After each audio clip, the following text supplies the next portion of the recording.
여러분, 굿모닝 행정학 진행하는 여러분의 영리 최영희입니다. 자, 우리 3주차 화요일 수업이 첫 번째 수업이었는데요. 그 첫 번째 수업의 빈칸 채우기를 오늘과 내일 진행하려고 합니다.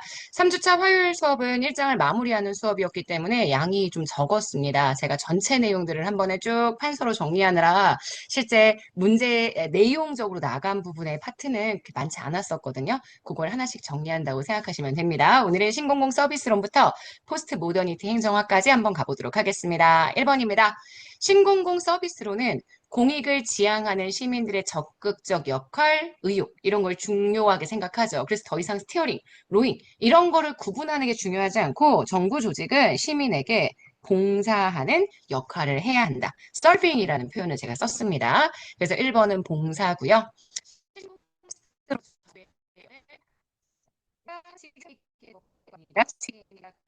서비스 국민들이 원하는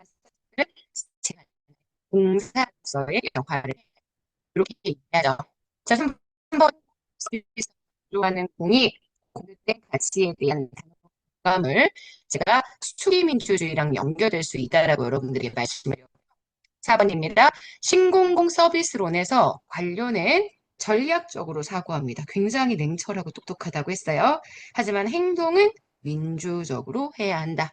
그래서 전략적으로 사고하고 민주적으로 행동한다. 이렇게 얘기했죠.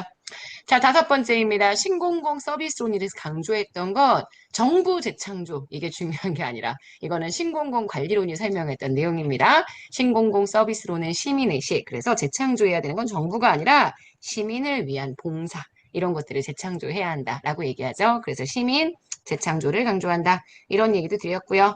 그래서 이 신공공 서비스 이론의 동기 이론, 신공공 서비스 이론에서 설명하는 공무원의 동기를 어떻게 유발시킬 수 있느냐 그러면서 공공 서비스 동기 이론, 페리와 와이즈란 학자들의 이론이 나온다라고 했습니다. 공무원은 공익을 추구하는 이타성을 가지고 있는 사람이 되어야 한다. 이렇게 얘기했고요. 그래서 페리와 와이즈가 이 이타적인 공무원의 동기에 대한 설명을 하면서 동기의 차원을 세 가지, 합, 규, 감 이렇게 얘기했습니다. 합리적 차원, 실제 합리적인 이유가 있는 거죠. 규범적 차원, 마땅히 그렇게 해야 한다는 윤리적인 의식이 있는 거고 정말 감정적으로 남을 깊이 공감하고 동정하는 그런 마음을 통해 공무원의 이타성이 만들어져야 한다. 이렇게 얘기를 했습니다. 신공공 서비스 이론은 굉장히 철학적인 의미들을 잘 이해하셔야 쉽게 보이기 때문에 여기 있는 내용들 그냥 보지 이걸로만 끝내지 마시고 반드시 기본서를 읽어주시면 좋겠습니다. 자, 기출선지 보도록 하겠습니다. 신공공 서비스론에서 정부의 역할은 시민에게 봉사하는 겁니다. 신공공 서비스론에 따르면 관료는 전략적으로 생각하고 민주적으로 행동해야 하는 역할을 가지고 있다 보실 수 있고요. 이 신공공 서비스 이론의 동기 이론이 바로 공공봉사 동기 이론이죠. 공사 부문 간의 업무의 성격이 다르듯이 공공조직의 조직원도 동기 구조가 다르다. 일반적인 사적인 이익을 추구하는 민간 기업인들과 다르다. 이렇게 얘기를 합니다. 세 개 다 맞는 선지가 되죠. 자, 그러면 그 다음 페이지 탈신공공관리론. 굉장히 어렵게 느끼실 수 있을 것 같습니다만 탈신공공 관리론은 제가 세 가지의 특징적인 단어만 잘 기억하시면 좋겠다고 했습니다. 신공공 관리론을 완전히 부정한다기보다는 신공공 관리론의 역기능적인 측면을 좀 교정하기 위해서는 신공공 관리론이 너무 분권화하고 너무 분절화하고 너무 실제 규제를 완화하는 문제가 나타났기 때문에 이러한 문제들을 좀 해결하기 위해서 분권화시키지 말고 재집권하자. 그 다음 분절화시키지 말고 구조적으로 통합하자. 규제를 줄이는 게 아니라 필요한 부분에 있어서는 재규제가 필요하다 이렇게 얘기했다고 쳤습니다.